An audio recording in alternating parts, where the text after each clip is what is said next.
पहा नवीन एपिसोड्स एकदम add free.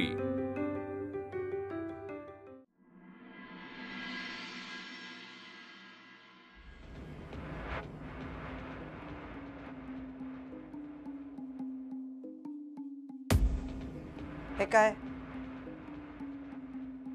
काही नाही, ज्यूस आहे. नको विचार करत जाऊस का फार. सतत सुनेच्या नातीच्या विचारामध्ये असतेस. खाण्यापिण्याकडे दुर्लक्ष नको करत जाऊस.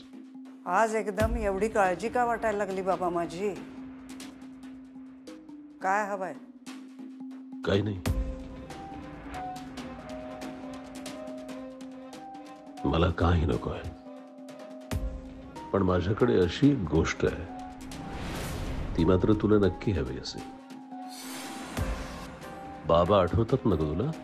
हो, चांगले लक्षात आहेत. त्यांच्या कितीतरी चांगल्या आठवणी आहेत माझ्याजवळ. त्यांची एक चूक झाली ते डोक्यात घेऊन बसलायस तू.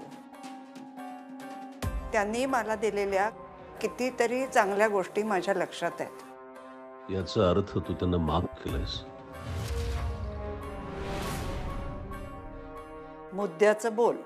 काय आहे, तू असं भरकटायला लागलास ना की तू तुझ्या वडिलांबद्दल फार वाईट बोलतोस आणि मला ते ऐकायचं नाहीये. मग काय ऐकायचं तुला?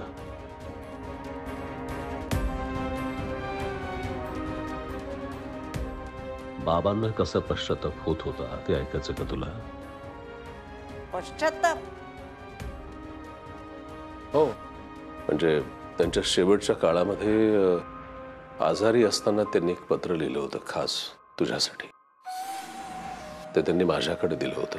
अर्थात बाबांची अशी इच्छा होती की ते गेल्यानंतर ते पत्र मी तुला द्यावं म्हणून. आणि हे तू आत्ता सांगतोस मला?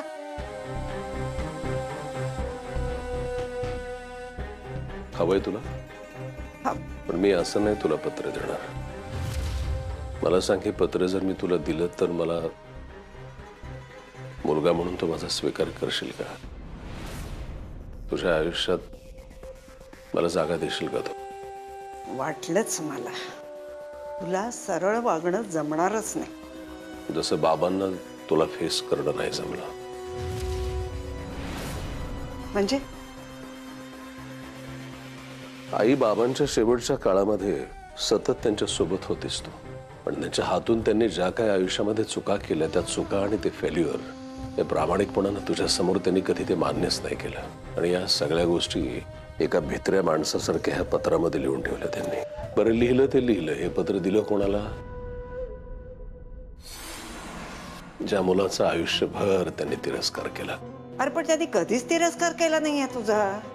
किती गुणगाण गाशील ग त्यांचं, किती पाठीशी घालील चांगलं. जे खरं आहे ना ते खरं आहे.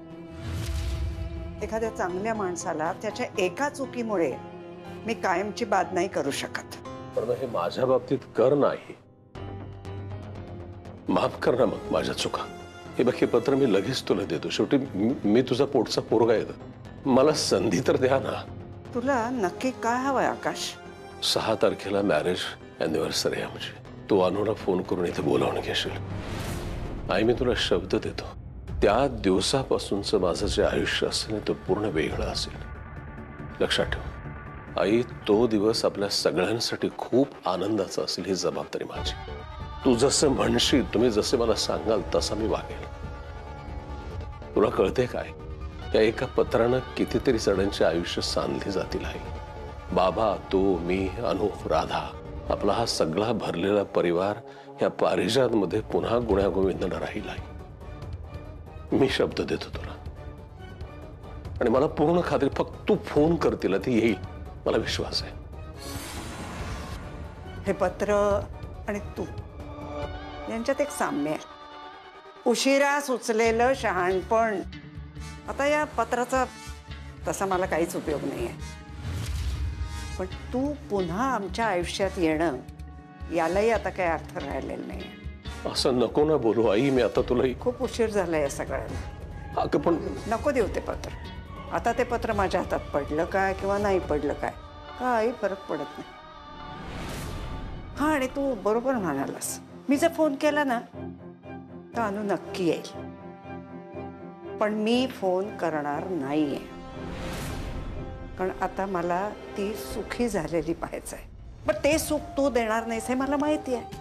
त्याच्यामुळे आहे ही वस्तुस्थिती आहे, ती लवकरात लवकर स्वीकार कर. मी आई ऐक ना, पण मी ए आई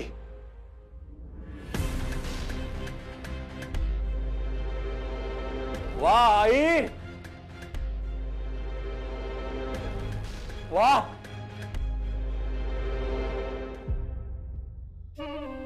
तू फक्त तिच्या एकटीच्या सुखाचा विचार कर बर का.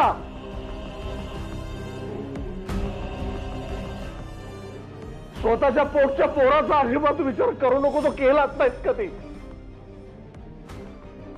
पण लक्षात ठेव, जर मी सुखी होणार नसेल नाही, मी तिला सुद्धा सुखी होऊ देणार नाहीये.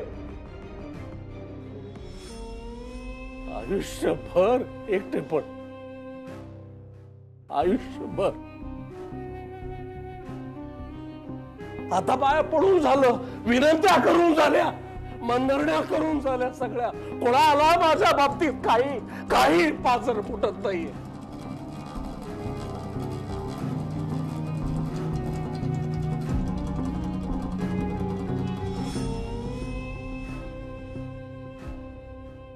हे जर एकटं पण फक्त माझ्याच वाट्याला आलंय ना, ऐकते का, आयुष्यभर तिला सुद्धा जोडीदार मिळून देणार आहे मी. अशीच एकटी ठेवेल मी तिला. पॉझेसिव्ह होणं म्हणजे प्रेम नव्हे. पण प्रेमात पडल्याच्या नंतर ते माणूस फक्त आपलंच असायला हवं ना डॉक्टर. आपली व्यक्ती जर आपल्या नजरेच्या समोर दुसऱ्या कोणाच्या प्रेमात पडू पाहत असेल तर हे कोणता नवरा सहन करेल. अरे तिलाही सुखी होण्याचा पूर्ण अधिकार आहे. आणि मला सुखी होण्याचा अधिकार नाहीये डॉक्टर. हे बघ डॉक्टर, अनु फक्त माझी, आणि जर ते माझे होत नसेल तर तिला हडपण्याचा प्रयत्न करणाऱ्या माणसाच मी काही करू शकतो डॉक्टर.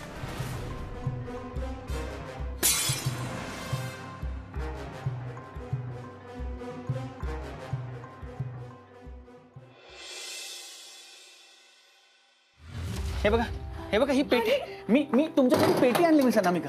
तुम्ही मला सांगायचात ना तुम्हाला माझ्या खोलीतला एक कोपरा आवडतो. तुम्ही नेहमी पेटी बघायचात, मला विचारायचात की पेटीच्या आत काय. मी तुम्हाला कधी दाखवलं नाही पेटीच्या आत काय. मी अनामिका या पेटीच्या आत सगळ्या तुमच्या आठवणी. ही डायरी आहे ना, या डायरीमध्ये मी बहुतांश वेळा तुमच्याबद्दल काय काय लिहिलंय. म्हणजे तुमची आठवण आली की कविता केल्या आहेत, तुमच्याबद्दल चारोळ्या आहेत, किंवा मला आज तुमच्याबद्दल काय वाटलं ते लिहिलंय. म्हणजे गेली 20-22 वर्ष अशा डायऱ्या लिहितोय मी अनामिका. हा फ्रेंडशिप बँड तुम्ही मला दिला होता, तुम्हाला आठवतंय. हा गजरा तुम्हाला आठवतंय. मी तुम्हाला एकदा म्हटलं होतं की मी तुम्हाला गजरा आणून दिला आणि तुम्हाला एक आठवण सांगितली होती तुमच्या गॅदरिंगची. हा तोच गजरा आहे अनामिका. हा 22 वर्ष जपून ठेवला मी. अशा खूप गोष्टी आहेत माझ्याकडे अनामिका. हे या टिकलीच्या पाकिटाची गंमतच झाली. एकदा माई मावशीने पाकिट आणलं आणि मला सांगितलं की हे मी अनामिकांना दे. मी थोडा संकोचलो म्हणून मी हे ठेवून दिलं. म्हणजे मी काय विचार केला की मी तुम्हाला लग्नाआधी कसं देणार ना पाकिट, म्हणून मी काय म्हटलं की मी आत्ता पेटीत ठेवतो, म्हणून मी पेटीत ठेवलं. या पेटीत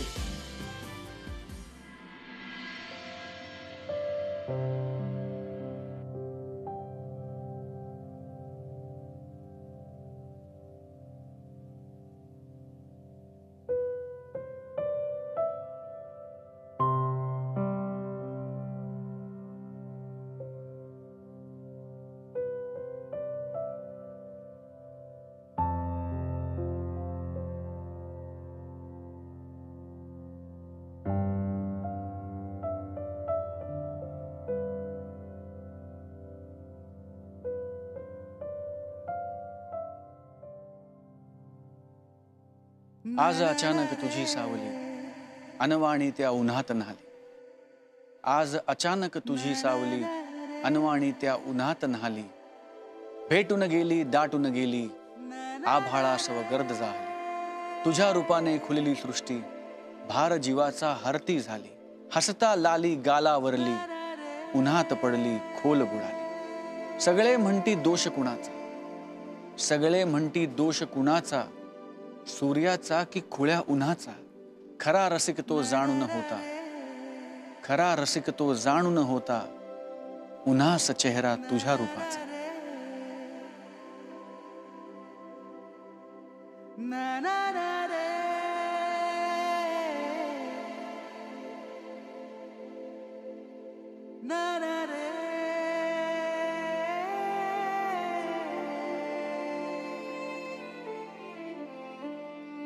बोला.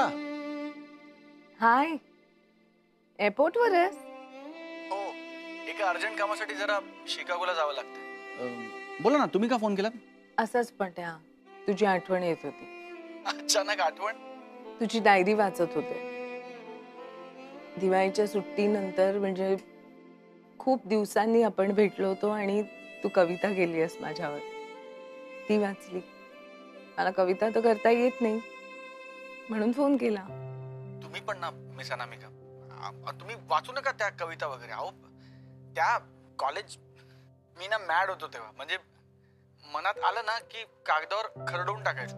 त्याला काय अर्थ नाही. हो, पण 22 वर्षांपूर्वी ज्या मुलीसाठी तू कविता केली होतीस, तीच कविता 22 वर्षांनंतर त्या मुलीनं वाचली आणि तिला ती खूप आवडली आहे. मिस अनामिका, नाही पट्या, खरंच किती प्रेम केलंस तू माझ्यावर. माझी प्रत्येक गोष्ट लक्षात आहे तुझ्या. प्रत्येक दिवशी, प्रत्येक क्षणी माझा विचार केलास तू. आणि आयुष्यभर करत राहणार, कायम. बरं, ऐका ऐका, फ्लाईट अनाऊन्स झाले, मला निघावं लागेल. तुम्ही काळजी घ्या, ठीक आहे? I miss you. मी पण. बाय.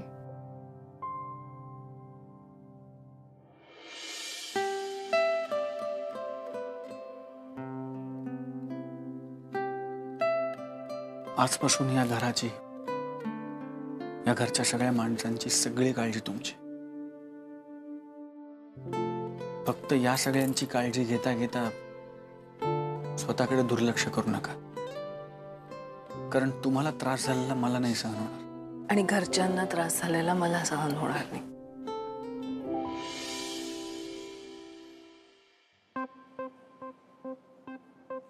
सचिन,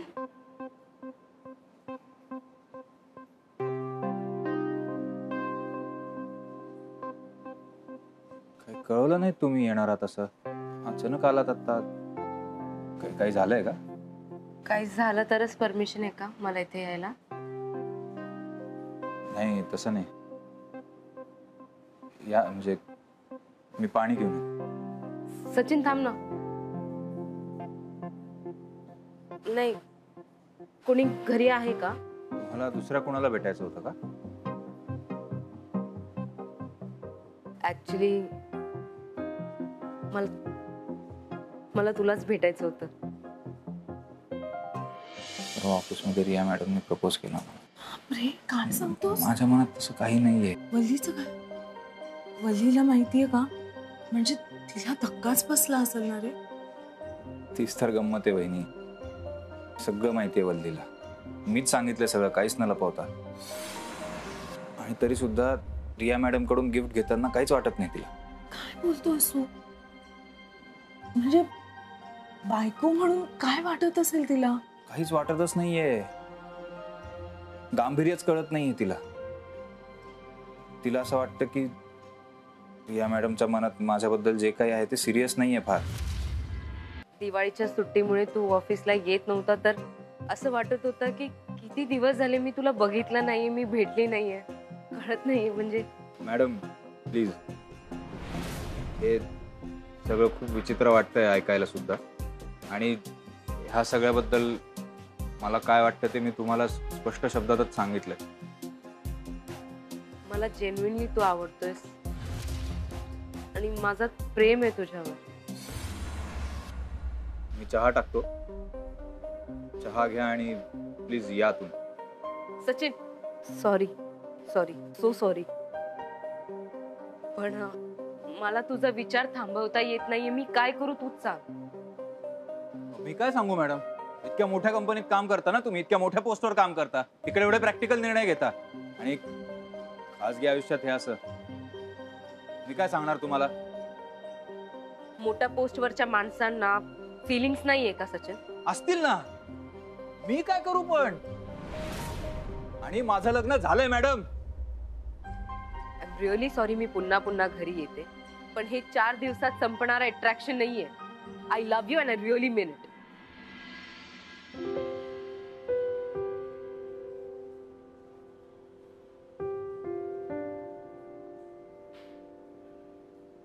सचिन, काय चाललं होतं हे? मला खरंच कळत नाही वहिनी, मी काय करू आता? एक गोष्ट विचारू तुला? तुला पण रियाबद्दल तसंच वाटतं? नाही वहिनी, माझ्या मनात तसलं काहीच नाही अजिबात, खरंच काही नाही. तरी पण अरे, त्या तुझ्या बॉस आहेत आणि तरी पण त्या इथं वाड्यावर आल्या, हे सगळं बोलल्या. तेच तर सांगतोय ना वहिनी, मला नकोय अजिबात हे सगळं. माझं प्रेम वल्लीवर आहे आणि सुखी आहे मी माझ्या संसारात. हे जरी खरं असलं तरी रियानं तुझ्यावर प्रेम करणं न करणं हे सगळं तुझ्या हातात नाहीये सचिन. तू एकदा शांतपणे तिच्याशी बोल. वहिनी, माझा झालाय प्रयत्न करून. बरं, तू सतत नकार देत राहा, पण प्लीज तिच्यावर रागवू नकोस किंवा तुसडेपणानं बोलू नकोस. सचिन, रिया सावरेल अरे, खरंच सावरेल. तिला सावरावंच लागेल. पण एक गोष्ट लक्षात ठेवशील, प्रेम करणं, प्रेमात पडणं गुन्हा नसतो.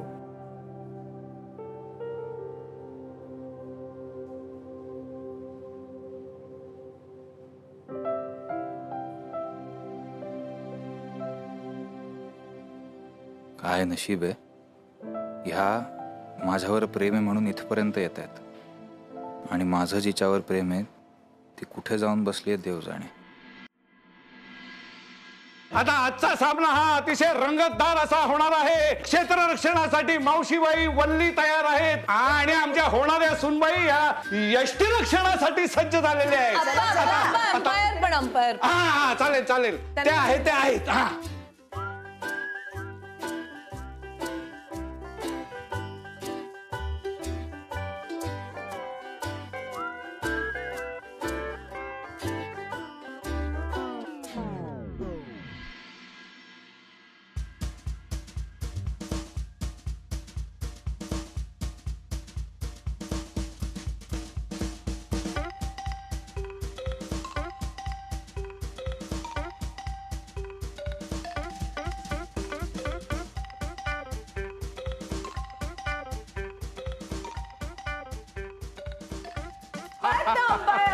नाही यष्टीरक्षक आहे. अरे दादा, बॅट घेऊन आलोय, बॅटिंग करू दे ना. नाही, फिल्डिंग कर. अरे दादा, आता एक मिनिट. हा बॅट आमच्याकडे पण आहे, फिल्डिंग करा. अरे अजून नवीन खेळाडू क्षेत्ररक्षणासाठी आलेले आहेत.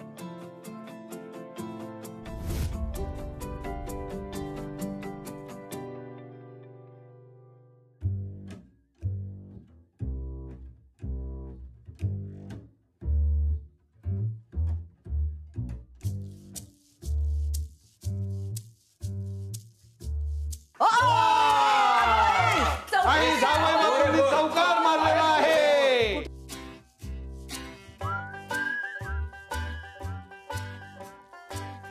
कुठे गेली बाई वल्ली, अजून येईना. कुठे गेली वाली? मग काय सांगून गेली, येईल ती. अरे अजिंक्य, एखादा जादा चेंडू नाही का घेऊन यायचास तू? ते फळकूट आणण्यापेक्षा एखादा जर चेंडू आणला असतास ना तर बरं झालं असतं. हो ना, ही वल्लीताई गेली ती गेलीच. कोथिंबीर आणायला गेली असेल वल्ली. मी बघून आलो. कुठे बघायला जाणार तिकडे? हे बघा काय गे वल्ले, कुठे हरवली होतीस? बायकोला बघून सचिननी अगदी लांबचा सिक्सर मारला मावशी.